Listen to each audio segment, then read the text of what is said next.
त्यही साथीहरू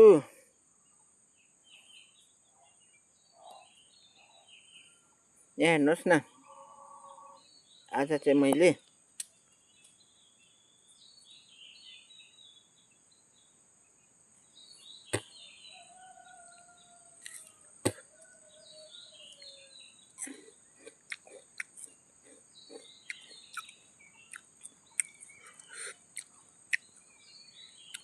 दामी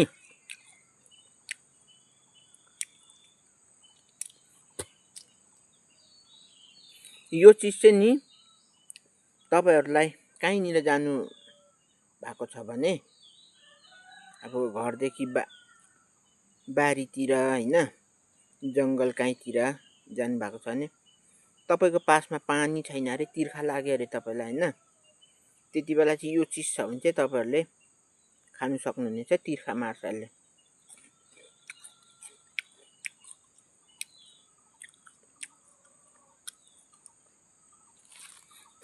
नामै हो नि पानी अमला। म चाहिँ यसलाई चाहिँ टक्कै खान्छु हैन, यसको रस मात्रै खान्छु। यसको बाहिरको कभर चाहिँ बडी चाहिँ खानै सक्दिन।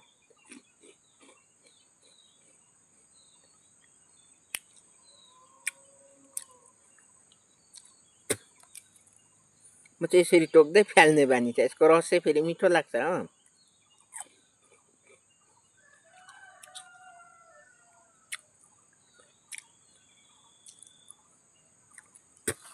यो पनि कति कुरोको त औषधि नै हो नि।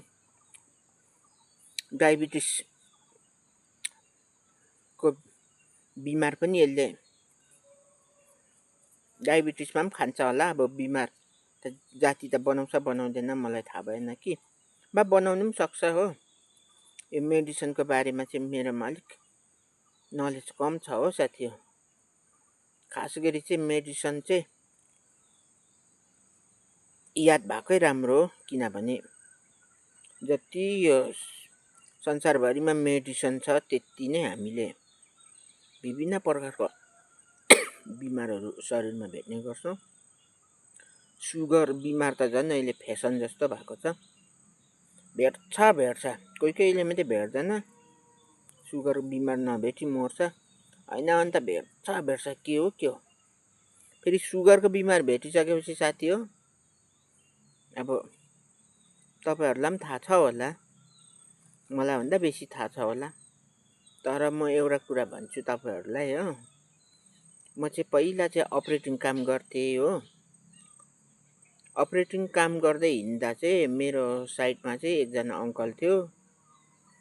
जिउ पनि यत्रो भुडी लागिरहेको हो। नेपालको भन्थ्यो हो, उ चाहिँ नेपालको भन्थ्यो। जिउ ठुलो, सुगरको बिमार छ भन्थ्यो। साथमै उयो सर्टको गोजीमा यस्तो साइडमा गोजी हुन्छ नि सर्टको त हैन, त्यहाँ लगाएर चाहिँ पुरा उयो क्र्याप्सुल बोकेर हिँड्थ्यो गोजीभरि हो। अन्त यो मैले चाहिँ सोधेको एक दिन चाहिँ, यो औषधिले उयो सुगरको बिमार चट्टै जाती बनाउँछ अंकल भनेको कि, के चट्टै बनाउँथ्यो, जाती बनाउँदैन, खालि उयो कन्ट्रोल गर्ने मात्रै हो भन्दै थियो अंकलले चाहिँ मलाई भन्दै थियो हो। अन्त त्यसले गर्दा चाहिँ जुन चाहिँ यो बिमार धेरै प्रकारको हुन्छ। अहिले फिलहाल भन्नु पर्दा मेरो मम्मी पनि घरमा आमा बिमारै छ हो। एकपट्टिको हातै चल्दैन, खुट्टै चल्दैन, त्यस्तो सिचुएसनमा भइरहेको छ हो। जोखानाहरू अब बिजुवाहरूलाई हेराउँदाखेरि चाहिँ अब नराम्रोले उठाएर हालिदिएको छ जिउमा, गरौँ चिसहरू भन्ने कुराहरू चाहिँ चल्दैछ हो। अन्तर चाहिँ अहिले चाहिँ अलिअलि गाउँतिर हुन्छ नि त, बिमारहरू भएको बेलामा अलि हेनेमेने धुप धरहरू गर्नेहरू हुन्छ नि, धुप सिङ्काहरू जलाएर सेरगेम गर्नेहरू हुन्छ हो।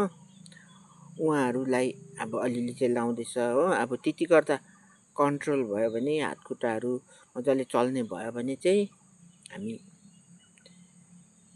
खुसी हुनेछौँ हो। यदि त्यति गर्दा पनि भएन भने चाहिँ हस्पिटल एडमिट गर्नुपर्छ होला भन्ने सोचिराखेको छु साथी हो।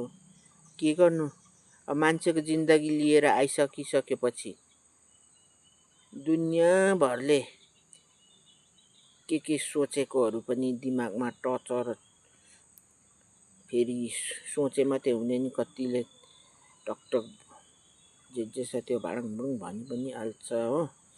अन्त मेरो मनमा चाहिँ पाप छैन, केही म मनमा राख्दिनँ भन्छ, तर त्यो अर्कालाई त्यो शब्दले चाहिँ कति बिझाएर चाहिँ त्यो भनिमाग्ने मान्छेले चाहिँ के चाहिँ भइराखेको हुन्छ, त्यो भन्ने मान्छेलाई पो सन्तुष्ट हुन्छ, भनिमाग्ने मान्छेलाई चाहिँ कस्तो भइराखेको हुन्छ।